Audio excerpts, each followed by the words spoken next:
O que acontece com nossa alma quando morremos? Existe realmente uma alma? O Novo Testamento fala do juízo final, momento no qual o que vivemos e como vivemos são avaliados segundo a vida de Cristo. Entender o que acontece com a gente depois da morte é a resposta do porquê rezamos pelos mortos. Se liga que agora vamos debulhar tudo isso aqui agora. Fala galera, Terêncio aqui. A tradição da igreja e alguns textos da Bíblia fazem referência a um fogo purificador. Fogo purificador esse que a igreja denomina purgatório. A purificação final dos eleitos, que é completamente distinta do castigo dos condenados. Castigo para aqueles que morreram em pecado mortal, sem arrependimento e que irão para o inferno. Mesmo assim, a gente tem que falar o seguinte: não há uma declaração oficial da igreja que afirme que Cicrano ou Beltrano está no inferno. Mas, se vocês querem um vídeo somente sobre isso, para falar sobre os condenados, sobre o inferno, sobre o porquê que algumas pessoas, vão direto para o inferno, comentem. Já para aqueles que morrem na graça de Deus, mas ainda não alcançaram a pureza necessária para a plena comunhão com Ele, passam por uma transformação dolorosa no purgatório. As almas passam pelo fogo purificador para se limparem, para que possam se unir a Deus em um estado de completa santidade. Essa compreensão do processo de purificação fornece uma base sólida para as orações em benefício dos falecidos.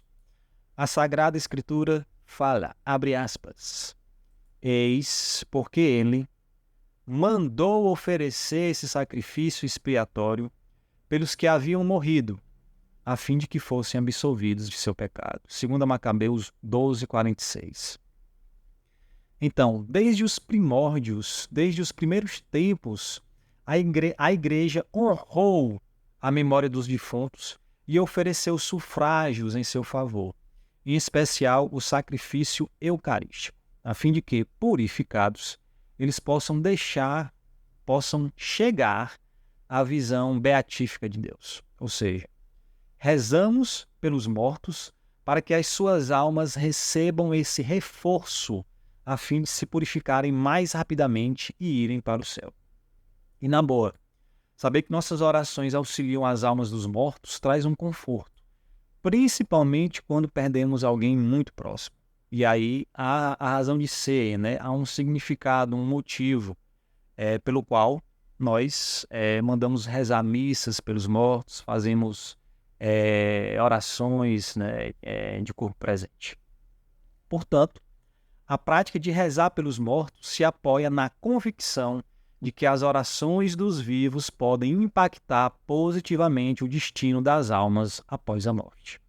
Além disso, São Paulo, em suas epístolas, ora pelos mortos, como vemos na segunda epístola a Timóteo. Podem pesquisar aí, viu? 2 Timóteo 1:18.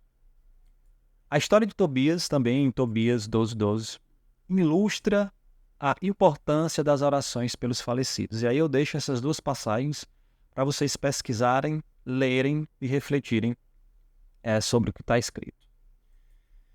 Voltando. Assim, a tradição das orações pelos mortos está enraizada tanto nas Escrituras quanto na prática apostólica. Essa tradição se mantém como um ato de compaixão e apoio espiritual às almas que ainda buscam a perfeição divina após a morte.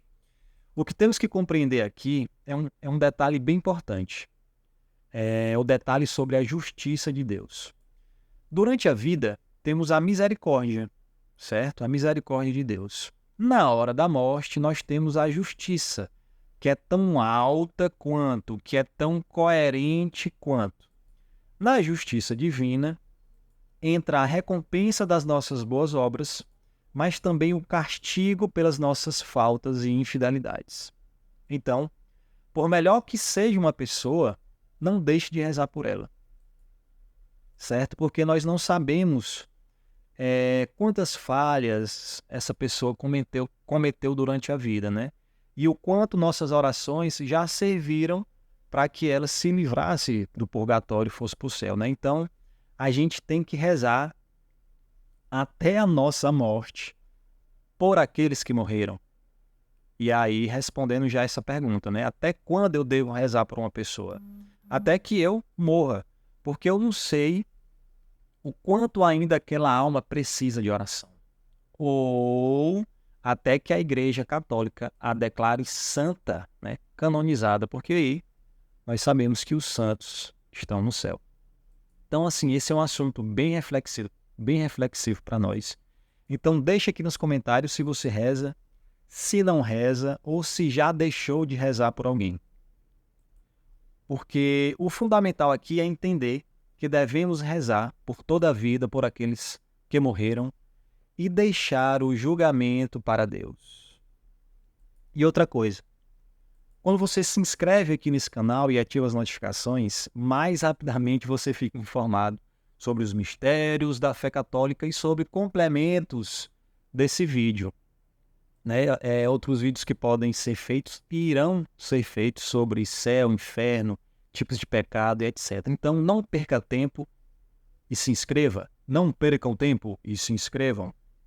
E no mais, rezem pelos mortos e vamos juntos anunciar o Evangelho de Jesus Cristo. Forte abraço e até o próximo vídeo.